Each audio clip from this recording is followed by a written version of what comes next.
नमस्कार दोस्तों, मेरा नाम है प्रशांत और आप सबका स्वागत है हमारे चैनल अद्भुत कथा सागर में। आशा करता हूँ आप सभी अच्छे होंगे, अपना और अपनों का ख्याल कर रहे हैं। आज जो मैं कहानी सुनाने वाला हूँ वो काफ़ी पुरानी है। कि जब मैं छोटा था तो नाना जी मुझे ये कहानी सुनाया करते थे और उनका कहना था ये कहानी तब की है जब गाँव में सड़कें तक नहीं पहुँची थी। उस समय एक चिट्ठी ही सबके जीवन का सहारा थी।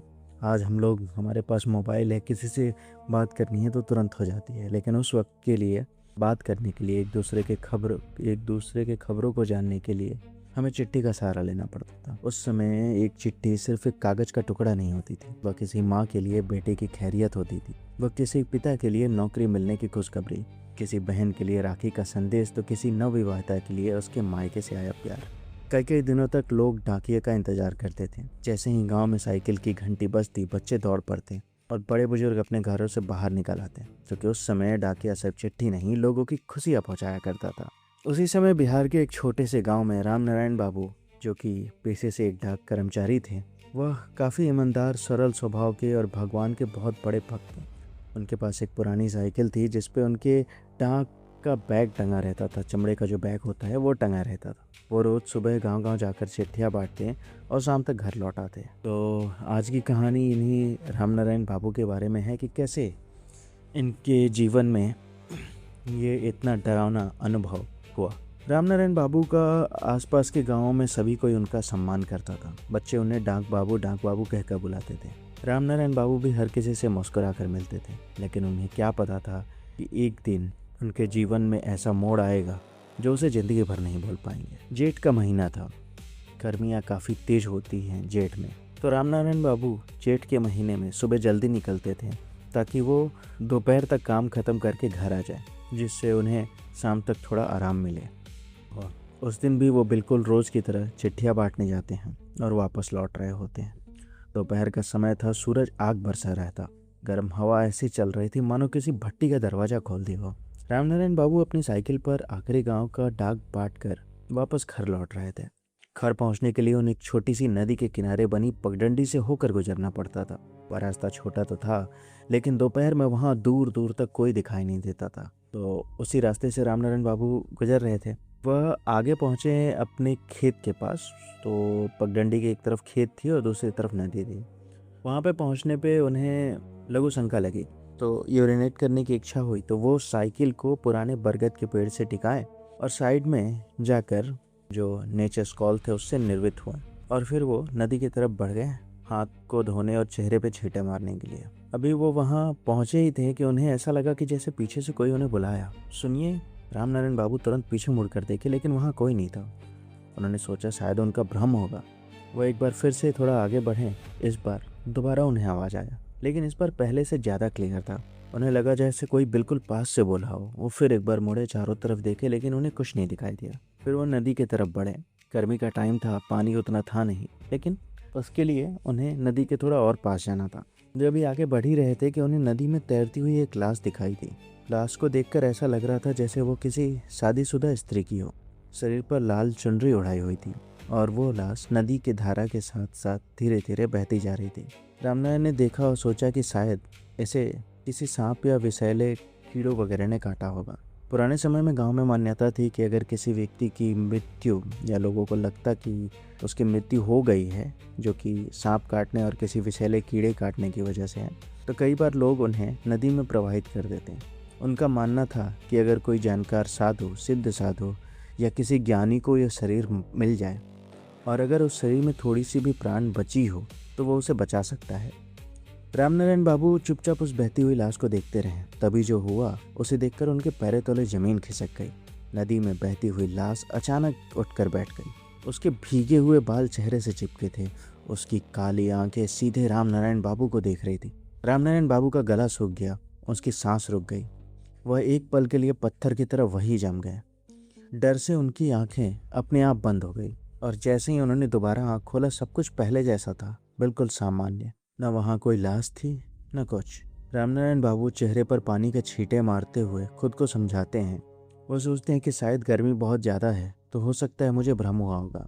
उन्होंने अपनी साइकिल उठाई और धीरे धीरे फिर से घर की तरफ चल पड़े।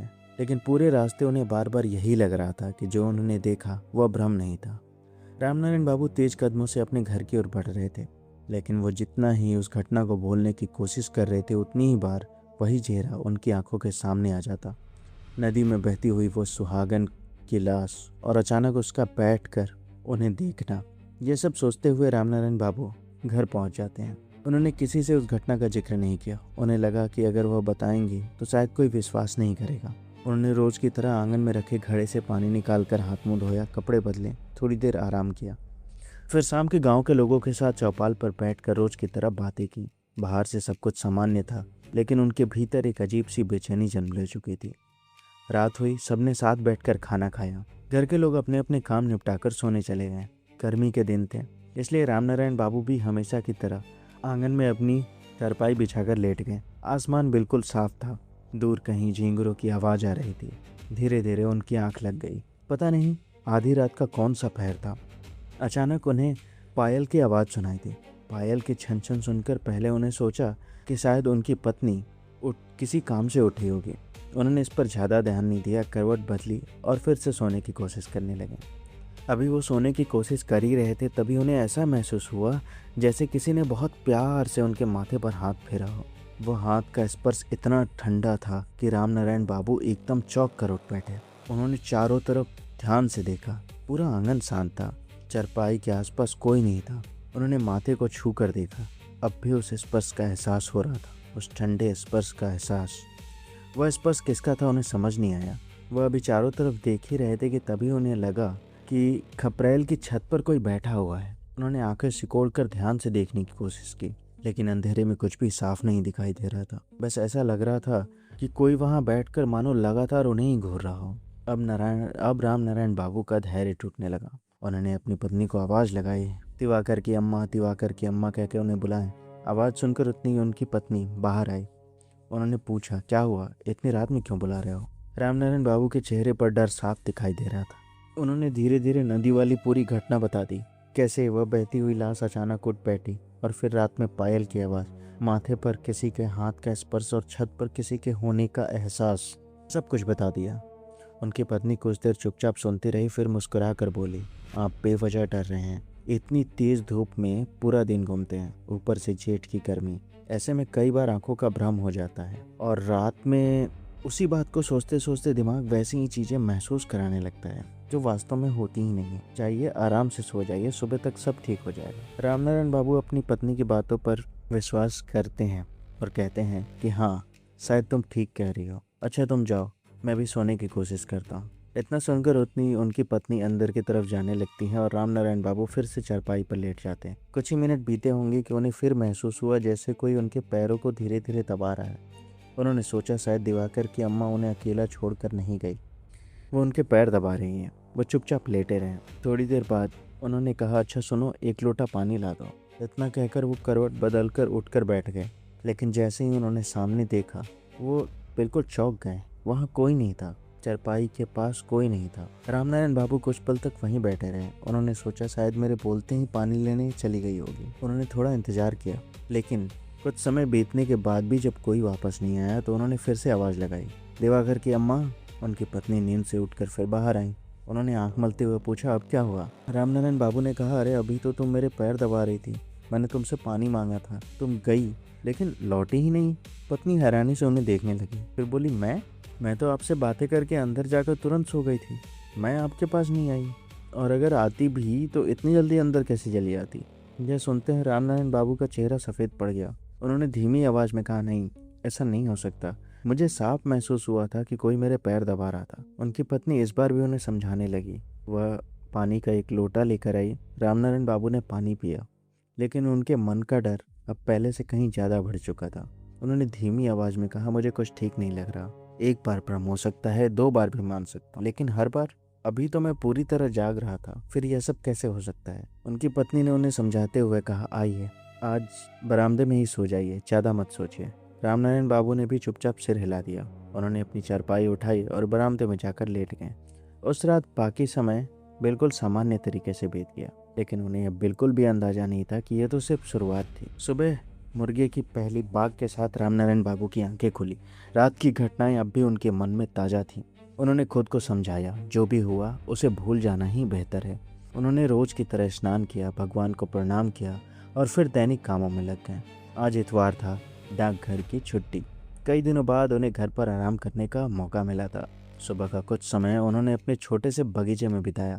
अपने पेड़ों, फलों के पौधों को और फूलों के पौधों को पानी दिया और फिर थोड़े टाइम बाद अपने खेत में चले गए। वहाँ थोड़ी देर काम करने के बाद वह दोपहर से पहले तक घर लौट आए। जेठ की धूप आज भी उतनी ही तेज थी। खाना खाने के बाद उन्होंने घर के बाहर बनी फूस की छोटी सी झोपड़ी में आराम करने का सोचा। फूस की झोपड़ी में जो छोटे छोटे होल होते हैं जिससे हवा पास करता है, इस वजह से अंदर का टेम्परेचर थोड़ा कम रहता है। तो उन्होंने अपनी चादर बिछाई और वहीं चारपाई डालकर लेट गए। कुछ देर में उन्हें गहरी नींद आ गई, लेकिन यह कोई साधारण नींद थी। उन्हें लगा कि मानो वो फिर उसी रास्ते पर चले हों। वही पुरानी हरक्यूलस साइकिल, वही चमड़े का दाग का थैला, वही जेठ की झुलसा देने वाली धूप और वही नदी किनारे वाली पगडंडी। सब कुछ बिल्कुल वैसा था जैसे पिछले दिन हुआ था। रामनारायण बाबू के कदम अपने आप उसी बरगद के पेड़ की ओर बढ़ने लगे। उन्होंने देखा कि साइकिल पेड़ के सहारे खड़ी थी। अभी वो कुछ समझ पाते तभी उन्हें नदी में के पानी में तैरती हुई वो लाल चुनरी दिखाई दी। धीरे धीरे वो पूरी बॉडी दिखाई देने लगी और वही औरत की लाश उनके सामने फिर से नदी में तैरती हुई जा रही थी। धीरे धीरे वो औरत फिर से पानी से उठकर बैठ गई। रामनारायण बाबू का गला सूख गया। वो पीछे हटना चाहते थे, लेकिन उनके पैर मानो जमीन में धंस चुके थे। वह हिल भी नहीं पा रहे थे। और तभी इस बार पहली बार वह औरत नदी से बाहर निकलने लगी। उसके भीगे हुए लंबे बाल चेहरे से चिपके हुए थे। लाल चुनरी पानी से भीगकर उसके शरीर से लिपटी हुई थी। वह एक एक कदम रामनारायण बाबू की ओर बढ़ा रही थी। जितनी वह पास आती, आसपास का वातावरण उतना ही ठंडा होता जा रहा था। नदी का बहता पानी बिल्कुल शांत हो गया। हवा रुक गई। पूरा संसार मानो रामनारायण बाबू के लिए थम सा गया हो। रामनारायण बाबू पूरी ताकत लगाकर भागना चाहते थे, लेकिन वो बिल्कुल हिल भी नहीं पा रहे थे। औरत अब उनके बिल्कुल सामने आकर खड़ी थी। उसका चेहरा बिल्कुल सफेद था, आंखें पूरी तरह काली, होठों पर एक अजीब सी मुस्कान। वह बिना पलक झपकाए रामनारायण बाबू को देख रही थी। अचानक उसने मुस्कुराते हुए कहा, तुमने मुझे देखा था। रामनारायण बाबू का गला सूख गया। उनके मुंह से एक शब्द भी नहीं निकल रहा था। वह औरत धीरे धीरे और करीब आई और बोली, मैंने तुम्हें चुन लिया है, अब तुम मेरे साथ चलोगे। रामनारायण बाबू की आवाज़ तेज हो गई। रामनारायण बाबू की सांसें तेज हो गई। उन्होंने पूरी ताकत से अपने पैर हिलाने की कोशिश की, लेकिन वो वहीं जमे रहे। इतना कहने के बाद उस औरत के चेहरे पर बहुत अजीब सी मुस्कान आई और धीरे धीरे वो भयानक हंसी में बदल गई। रामनारायण बाबू डर से जोर से चीखे, नहीं, और उसी क्षण उनकी आंखें खुल गई। उन्होंने देखा कि अभी वो झोपड़ी के अंदर अपनी चारपाई पर लेटे हुए थे। उनका पूरा शरीर पसीने से भींगा हुआ था। सांसें बहुत तेज चल रही थी। उन्होंने कांपते हुए चारों तरफ देखा। वहाँ कोई नहीं था, लेकिन अब भी उन्हें ऐसा लग रहा था मानो कोई उन्हें देख रहा हो। उन्होंने अपने कांपते हाथों से माथे का पसीना पोंछा और मन ही मन भगवान शिव का नाम लेने लगे।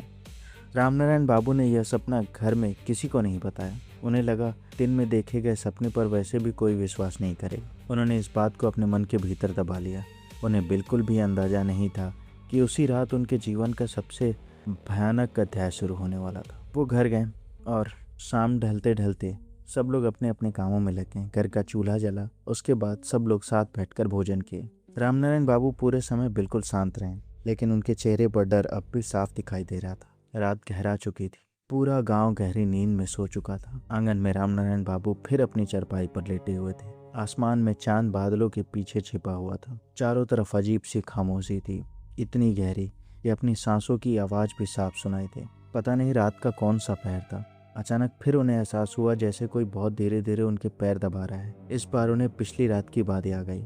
उन्होंने तुरंत आंखें खोल दी और उन्होंने देखा कि उनके चारपाई के ठीक नीचे वही औरत बैठी हुई है। लाल चुनरी, भीगे हुए बाल और होठों पर वही अजीब सी मुस्कान धीरे धीरे रामनारायण बाबू के पैरों को दबा रही है। उसकी आंखें एक पल भी उनके चेहरे से हट नहीं रही थी। रामनारायण बाबू डर से एक शब्द भी नहीं बोल पा रहे थे। उन्होंने उठने की कोशिश की, लेकिन उनका पैर, पूरा शरीर बिल्कुल सुन्न हो चुका था। वो औरत धीरे धीरे मुस्कुराई और उसकी मीठी लेकिन डरावनी आवाज में बोली, तुम मेरे साथ चलोगे। इतना कहकर वो धीरे धीरे खड़ी हुई और जैसे ही रामनारायण बाबू कुछ बोलने वाले थे, अचानक उनके चारों तरफ अंधेरा छा गया। उन्हें ऐसा लगा मानो किसी ने उनकी आंखों पर काला कपड़ा बांध दिया हो। अगले ही पल उनका शरीर ढीला पड़ गया और वो चारपाई पर ही बेहोश होकर गिर पड़े। सुबह घर वालों की आवाज़ से उनकी आंख खुली। उन्होंने देखा कि उनकी चारपाई के चारों ओर पूरा परिवार खड़ा था। दिवाकर, उनकी पत्नी और पड़ोस के कुछ लोग भी। सबके चेहरे पर चिंता साफ दिखाई दे रही थी। रामनारायण बाबू धीरे धीरे उठकर बैठ गए। उन्होंने घबराकर लोगों से पूछा, क्या हुआ? उनकी पत्नी की आंखों में आंसू थे। उन्होंने कांपती आवाज़ में कहा, आपको कुछ याद नहीं? रामनारायण बाबू ने सिर हिलाया, नहीं, क्या हो? तब उनके बेटे दिवाकर ने धीरे धीरे कहना शुरू किया, रात को आप अचानक उठकर पूरे घर में घूमने लगे। आपकी चाल बिल्कुल अलग थी, जैसे कोई और चल रहा हो। फिर आप सीधे रसोई में गए। वहाँ रखे कच्चे चावल मुट्ठी भर भर कर खाने लगे। हमारी नींद बर्तनों की आवाज़ से खुली। जब हम दौड़कर रसोई में पहुँचे तो आप आराम से बैठे कच्चे चावल चबा रहे थे। हमने आपको रोका, लेकिन आपने हमारी तरफ देखा ही नहीं। दिवाकर कुछ पल के लिए रुका और फिर बोला, लेकिन सबसे अजीब बात उसके बाद हुई। रामनारायण बाबू पूछे कि क्या? दिवाकर ने उन्हें फिर बताया, जैसे ही मैं आपके पास पहुंचा आपने अपना गमछा उठाया और पूरा चेहरा ढक लिया। फिर बिना कुछ बोले घर से बाहर निकल गए। हम लोग आपके पीछे पीछे गए, लेकिन आप दौड़ते हुए खेत की तरफ बढ़ गए। वहाँ जाकर हमने देखा कि आप आसपास के मिट्टी में लौट रहे हैं। हमें कुछ समझ में नहीं आ रहा है। जैसे तैसे हमने आपको काबू में करके घर पे लाया, वापस आपको चारपाई पे लेटाया और लेटते ही आप फिर से तुरंत बेहोश हो गए। रामनारायण बाबू यह सब सुनकर सन्न रह गए। उन्हें रात की एक भी घटना याद नहीं थी। बस उन्हें इतना याद था कि वही औरत उन्हें दिखी थी, जिसके बाद सब कुछ अंधेरा हो गया था। उन्होंने मन ही मन सोचा, क्या सचमुच वह मेरे अंदर आ चुकी है? यह विचार आते ही उनके पूरे शरीर में सिहरन दौड़ गई। उन्होंने पहली बार महसूस हुआ कि अब यह मामला सिर्फ डर का नहीं, बल्कि उनकी जान का भी हो सकता है। उन्हें बिल्कुल अंदाज़ा नहीं था कि उसी शाम उनके भीतर का बदलाव पूरे परिवार को हिला कर रख देगा और पहली बार सबको यकीन हो जाएगा कि रामनारायण बाबू के साथ कुछ ऐसा हो रहा है जिसे सामान्य नहीं कहा जा सकता। सुबह की घटना के बाद घर का माहौल पूरी तरह बदल चुका था। पहले जहां सभी लोग रामनारायण बाबू की बातों को थकान और भ्रम समझ रहे थे, अब किसी की भी हिम्मत नहीं हो रही थी कि वो इसे सिर्फ वहम कह सके। घर वालों ने उन्हें कुछ खाने को दिया, लेकिन रामनारायण बाबू बिल्कुल शांत बैठे रहे। बार बार घर के दरवाजे की तरफ देखते रहते, जैसे उन्हें किसी का इंतजार हो। उसके बाद उनकी पत्नी ने कहा, उनको पंखा करते हुए बोली कि ज़्यादा मत सोचिए, सब ठीक हो जाएगा। रामनारायण बाबू बस हल्का सा मुस्कुरा दिया, लेकिन वह मुस्कान पहले जैसी नहीं थी। पूरा दिन लगभग चुप बैठे रहे। कभी आंगन में बैठे रहते तो कभी बिना पलक झपकाए आसमान को देखते रहते। घर वालों को उनका व्यवहार पहले से भी ज़्यादा अजीब लगने लगा था। धीरे धीरे सूरज ढलने लगा, आकाश में लालिमा फैल गई। पेड़ों पर बैठे पक्षी अपने घोंसलों में लौटने लगे और जैसे ही शाम पूरी तरह उतर आई, रामनारायण बाबू के चेहरे पर फिर वही बदलाव आने लगा। उनकी सांसें धीरे धीरे तेज होने लगी, चेहरे की मांसपेशियां अजीब तरह से खिंचने लगी और देखते ही देखते वह अचानक उठकर खड़े हुए और सीधे रसोई की तरफ चल पड़े। रसोई में उनकी पत्नी उस समय रात का खाना बना रही थी। रामनारायण बाबू उनके पास जाकर खड़े हो गए और फिर वह अचानक रसोई के बर्तनों को एक एक कर देखने लगे। उन्होंने दाल का ढक्कन खोला, फिर मसालों के डिब्बे उठाए और एकदम शांत स्वर में बोले, पहले इसमें जीरा डालो, फिर हल्दी, तेल अभी कम गर्म हुआ, रोटी अभी मत बेलो। उनकी पत्नी उन्हें हैरानी से देखने लगी। उन्होंने मुस्कुराकर कहा, अरे आप जाइए, मैं सब कर लूँगी, आप आराम कीजिए। बस इतना सुनना था कि रामनारायण बाबू का चेहरा एकदम बदल गया। उन्होंने गर्दन धीरे धीरे अपनी पत्नी की ओर घुमाई और अगले ही पल उनके मुंह से एक जवान औरत की आवाज़ निकली, तू मुझे सिखाएगी? मुझे पता है क्या बनाना है और आज वही बनेगा। यह बात सुनते ही रामनारायण बाबू के पत्नी के हाथों से करछी गिर गई, उनकी चीख निकल गई। उन्होंने घबराकर जोर से आवाज़ लगाई, दिवाकर जल्दी आ। आवाज़ सुनकर दिवाकर और घर के बाकी लोग भागते हुए रसोई में पहुंचे, लेकिन जो दृश्य उन्होंने देखा उसे देखकर सभी के पैरों तले जमीन खिसक गए। रामनारायण बाबू रसोई के दरवाजे पर घुटनों को मोड़कर बिल्कुल एक औरत की तरह बैठे थे। उनकी उंगलियां धीरे धीरे जमीन पर चल रही थी। वह अपने आप से कुछ बुदबुदा रहे थे और बीच बीच में धीरे से मुस्कुरा भी रहे थे। दिवाकर डरते डरते उनके पास गया। उसने कांपती आवाज़ में कहा, बाबूजी चलिए, चलकर बैठिए। रामनारायण बाबू ने धीरे धीरे अपना सिर उठाया। उन्होंने दिवाकर की तरफ देखा और एक पल के लिए उनकी आंखें पूरी तरह काली दिखाई दी। दिवाकर उनकी आंखों को देखकर डर कर 2 कदम पीछे हट गया, लेकिन अगले ही पल रामनारायण बाबू का चेहरा फिर सामान्य हो गया। वह ऐसे उधर उधर देखने लगे जैसे उन्हें समझ ही नहीं आ रहा हो कि वह रसोई में कैसे आ गए। उन्होंने धीरे से पूछा, मैं यहाँ कैसे आ गया? घर में एकदम सन्नाटा छा गया। अब किसी को जरा सा भी संदेह नहीं था कि रामनारायण बाबू किसी ऐसी शक्ति के प्रभाव में हैं जिसे सामान्य बीमारी नहीं कहा जा सकता। अगले दिन सूरज निकलने से पहले ही रामनारायण बाबू की पत्नी सिर पर आंचल रखकर गांव के पुराने शिव मंदिर पहुंची। रामनारायण बाबू की पत्नी ने मंदिर के पुजारी को रामनारायण बाबू के साथ हुई सारी घटना विस्तार से बताई। पुजारी कुछ देर शांत बैठे रहे, फिर उन्होंने गंभीर स्वर में बोला, चलो मुझे तुम्हारे घर चलना होगा। घर पे पहुंचकर पुजारी गंभीर होकर रामनारायण बाबू की ओर देखते रहे। कुछ देर तक घर में गहरा सन्नाटा छाया रहा। फिर पुजारी धीरे धीरे उठे और रामनारायण बाबू के बिल्कुल पास आए। उन्होंने कुछ क्षण उनकी आंखों में देखा, फिर अपने झोले में हाथ डालकर काले धागे से बनी एक छोटी सी रक्षा माला निकाली। वह माला रामनारायण बाबू के गले में पहनाते हुए बोले, इसे उतारना मत। जब तक यह तुम्हारे गले में रहेगी तब तक जितना संभव होगा यह तुम्हारी रक्षा करेगी। रामनारायण बाबू चुपचाप उनकी बात सुनते रहे। इसके बाद पुजारी ने घर वालों की ओर देखा और गंभीर स्वर में बोले, यह मामला मेरी समझ और सामर्थ्य से बाहर है। मैं झूठा भरोसा नहीं दूंगा। मुझे नहीं लगता कि मैं इनकी पूरी सहायता कर पाऊंगा। लेकिन पड़ोस के गांव के पुराने हनुमान मंदिर में एक सिद्ध तांत्रिक रहते हैं। वर्षों से लोग दूर दूर से उनके पास ऐसी समस्याएं लेकर आते हैं। अगर कोई इस रहस्य को समझ सकता है तो वही है। दिवाकर ने घबराकर पंडित जी से पूछा कि पंडित जी, क्या बाबूजी ठीक हो जाएंगे ना? पुजारी ने कुछ पल मौन रखने के बाद कहा, ईश्वर पर विश्वास रखो बेटा, उससे बड़ी शक्ति इस दुनिया में कोई नहीं। लेकिन हाँ, इतना ज़रूर कहूँगा कि देर मत करो। जितना जल्दी हो सके इन्हें वहाँ ले जाओ। इतना कहकर पुजारी धीरे धीरे घर से बाहर निकल गए। घर में फिर सन्नाटा छा गया। रामनारायण बाबू के पत्नी की आंखों से आंसू लगातार बह रहे थे। गांव के लोग भी एक एक करके घर के बाहर इकट्ठा होने लगे। हर कोई अपनी अपनी राय दे रहा था, लेकिन सबकी बात का निष्कर्ष एक ही था, रामनारायण बाबू को आज ही हनुमान मंदिर वाले तांत्रिक के पास ले जाना होगा। तुरंत एक बैलगाड़ी मंगाई गई और रामनारायण बाबू को ले जाने की तैयारी होने लगी। रामनारायण बाबू की हालत अब पहले जैसी नहीं थी। वे सिर्फ इतने ही समय में बहुत कमज़ोर हो गए थे। वो अपने पैरों पर चल भी नहीं पा रहे थे। दिवाकर और गांव के कुछ लोग उन्हें सहारा देकर बैलगाड़ी पर बैठाते हैं। उनके चेहरे पर थकान साफ दिखाई दे रही थी, आंखें बुझी बुझी थी। उनकी पत्नी बैलगाड़ी पर बैठे भगवान का नाम जप कर रही थी।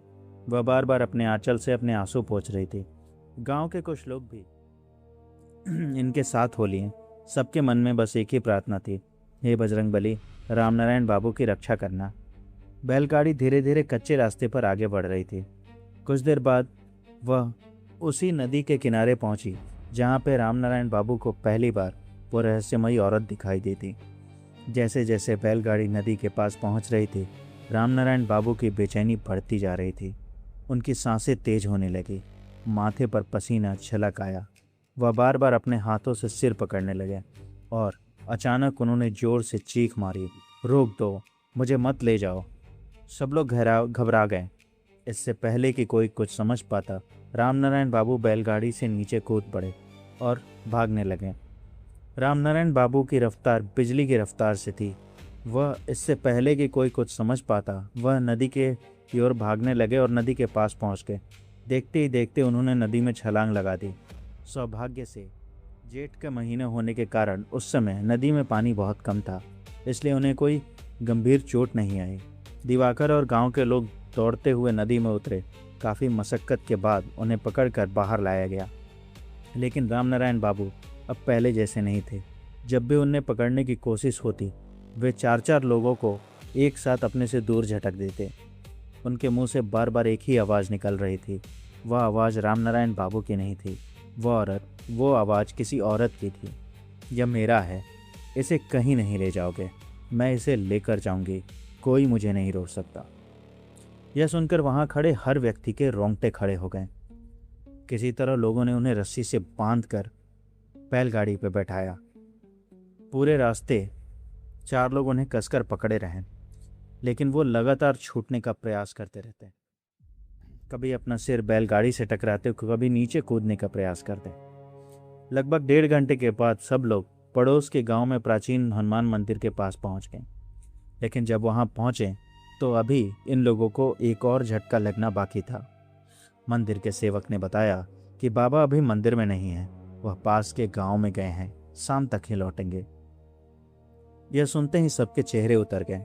इतनी दूर आने के बाद अब उन्हें इंतजार के अलावा कोई दूसरा रास्ता नहीं था। उन्होंने रामनारायण बाबू को मंदिर के बरामदे में बैठा दिया। कुछ लोग पानी पीने चले गए, कुछ लोग इधर उधर आपस में बातें करने लगे और कुछ लोग सुस्ताने के लिए मंदिर के प्रांगण में बैठे। लेकिन जिस शक्ति ने रामनारायण बाबू को जकड़ रखा था, उसे भी इसी मौके का इंतजार था।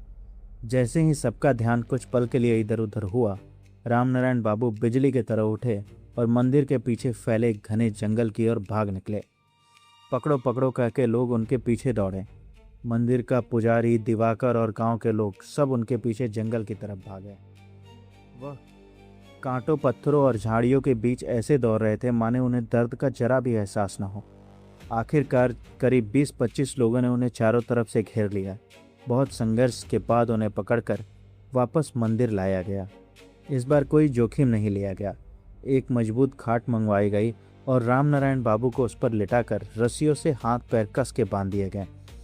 वह लगातार छूटने की कोशिश कर रहे थे और उसी औरत की आवाज़ में चीख रहे थे, मुझे छोड़ दो, यह मेरा है, मैं इसे लेकर जाऊंगी।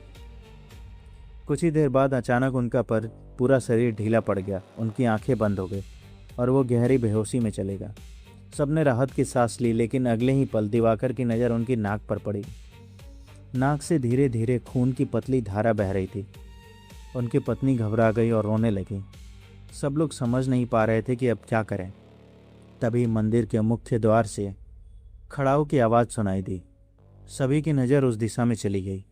गेरुए वस्त्र, लंबी जटाएं, माथे पर बबूत का त्रिपुंड और हाथ में कमंडल लिए हुए हनुमान मंदिर के सिद्ध तांत्रिक धीरे धीरे मंदिर के प्रांगण में प्रवेश कर रहे थे।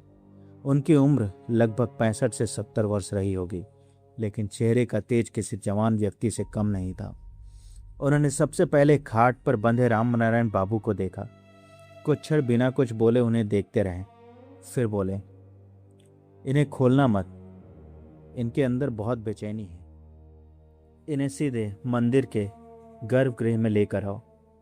दिवाकर जल्दी से आगे बढ़कर उन्हें हाथ जोड़कर पूरी घटना विस्तार से बता दी। तैरती हुई लाश, रात की पायल, सपना और पिछले 2 दिनों में हुई हर घटना तांत्रिक आंख बंद किए हुए सब कुछ सुनते रहे। बीच में उन्होंने एक भी प्रश्न नहीं पूछा। जब दिवाकर की बात पूरी हुई तो उन्होंने अपनी कांपती आवाज़ में बोला, अब कोई कुछ नहीं बोलेगा, जो पूछना है मैं पूछूंगा और जो बोलना है वो यह बताएगा। गर्भगृह में पहुंचकर एक लाल घेरे के अंदर रामनारायण बाबू को बैठाया गया और पंडित जी अपने पास रखी पीतल की छोटी डिब्बी खोली। उसमें से थोड़ा भभूत निकालकर रामनारायण बाबू के आंखों में लगा दिए। मंदिर का वातावरण अचानक गंभीर हो गया। सब खड़े लोग अचानक डर से एक दूसरे को देखने लगे। कुछ क्षण बाद तांत्रिक धीरे धीरे रामनारायण बाबू के पास पहुंचे और उनके ऊपर मंत्र पढ़कर कुछ भभूत फिर से छिड़कने लगे। रामनारायण बाबू का पूरा शरीर जोर जोर से कांपने लगा। उनकी नसें तन गई। रस्सियों से बंधे होने के बावजूद वह पूरी ताकत से अपने शरीर को ऐंठने लगे। ऐसा लग रहा था माने उन्हें असहनीय पीड़ा हो रही हो। अचानक उन्होंने इतनी तेज चीख मारी कि मंदिर के आसपास बैठे कबूतर और चिड़िया फड़फड़ा कर उड़ गए। वह चीख किसी स्त्री की थी, भयानक, क्रोध से भरी हुई और दर्दनाक। चीखने के बाद रामनारायण बाबू ने अपना सिर पूरी तरह नीचे झुका लिया। पूरा मंदिर एकदम शांत हो गया।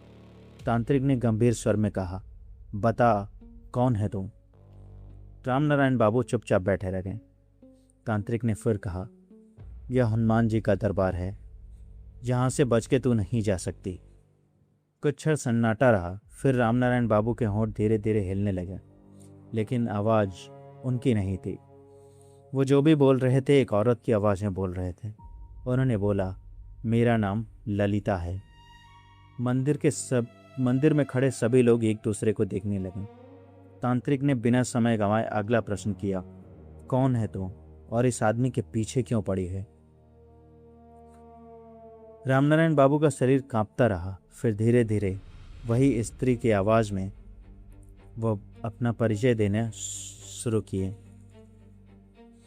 मंदिर का प्रांगण एकदम शांत था, बिल्कुल शांत। सबकी नज़रें रामनारायण बाबू पर टिकी हुई थी। तांत्रिक ने गंभीर स्वर में कहा, बता, तेरी कहानी क्या है? कुछ क्षण तक सन्नाटा छाया रहा, फिर रामनारायण बाबू के होंठ हिले और एक धीमी आवाज़ में उन्होंने बोला, मेरा नाम ललिता है। आज से लगभग 25 साल पहले मैं इसी गांव में ब्याह कर आई थी। मेरा पति बहुत सीधा इंसान था। हमारा छोटा सा परिवार था। घर में गरीबी थी, लेकिन हम खुश थे। ससुर, सास और मेरे पति, बस यही मेरी दुनिया थी। गांव के लोग भी हमारी इज्जत करते थे, लेकिन हमारे पड़ोस में रहने वाले कुछ लोगों की नज़र मुझ पे गंदी थी। जब भी मैं बाहर कुएं से पानी भरने जाती या खेत की तरफ जाती, वे रास्ता रोकते और मुझे परेशान करते। एक दिन मेरे पति ने उन्हें समझाया, बात बढ़ी और झगड़ा हो गया। गांव वालों ने बीच बचाव किया। उस दिन तो वो लोग चले गए, लेकिन जाते जाते बदला लेने का धमकी दे गए। कुछ दिन बाद रात के समय वे तीनों चोरी के बहाने घर में घुस आए। उनका असली मकसद चोरी नहीं था, वे मुझे परेशान करने आए थे। मेरे परिवार वालों ने और मैंने उनका डटकर सामना किया। बहुत हाथापाई हुई। आखिर में वो लोग भाग गए, लेकिन उस लड़ाई में मुझे गंभीर चोट आई। कई दिनों तक वैद्य जी से मेरा इलाज चला। धीरे धीरे घाव भर गए, जिंदगी फिर से सामान्य होने लगी। मुझे लगा अब सब कुछ खत्म हो गया, लेकिन असली तूफान अभी बाकी था। एक शाम जब मैं पानी भरकर खेत से लौट रही थी, सिर पर पानी का घड़ा था और पगडंडी से वापस आ रही थी। मैं जिस खेत से गुजर रही थी वो खेत उन्हीं लोगों का था जिनसे हमारा झगड़ा हुआ था। मुझे यह बात पता नहीं थी। वे तीनों पहले से वहाँ घात लगा कर बैठे थे। जैसे ही मैं वहाँ पहुँची, उन्होंने चारों तरफ से मुझे घेर लिया। मैंने बहुत हाथ पैर मारे, चीखी, चिल्लाई, लेकिन उस अनजान जगह पर मेरी कोई आवाज़ सुनने वाला नहीं था। मैंने अपनी इज्जत बचाने के लिए आखिरी सांस तक लड़ी, लेकिन उन लोगों ने मुझे बुरी तरह पीटा। मेरे सिर पर जोर से वार किया, जिससे मेरी वहीं मृत्यु हो गई। मेरी सांसें धीरे धीरे टूट रही थी। जब उन्हें लगा कि मैं मर चुकी हूँ, तो उन्होंने मेरे शरीर को उठाकर उसी नदी में फेंक दिया, ताकि किसी को उनके अपराध का पता न चले। इतना कहते कहते रामनारायण बाबू के आंखों से आंसू की एक धारा बहने लगी। मंदिर में मौजूद हर कोई की आंखें नम हो गई। तांत्रिक कुछ क्षण चुप रहे। उन्होंने फिर पूछा, जिन लोगों ने तेरे साथ यह सब किया, उनका क्या हुआ? ललिता की आवाज़ अब पहले से कहीं ज़्यादा भारी हो गई और वो बोली, मैं मरी जरूर, लेकिन मेरा बदला जिंदा रहा। उसकी यह बात सुनते ही वातावरण फिर से भारी हो गया और उसने बताया कि उसने कैसे एक एक करके अपने तीनों अपराधियों को मार दिया। रामनारायण बाबू उस लड़की की आवाज़ में बोले, मैं मर गई थी, लेकिन मेरा दर्द नहीं मरा, मेरा अपमान नहीं मरा और मेरा बदला भी नहीं मरा। मंदिर में बैठे सभी लोग सांस रोके उनकी बातें सुन रहे थे और उसने आगे कहा, जिस रात उन्होंने नदी में मुझे फेंका, उसी रात मेरी आत्मा उस ज़मीन से बंध गई। जहाँ मेरा खून गिरा, मैं वहीं बंध के रह गई। बस हर दिन हर रात अपने हत्यारों का इंतज़ार करती रही।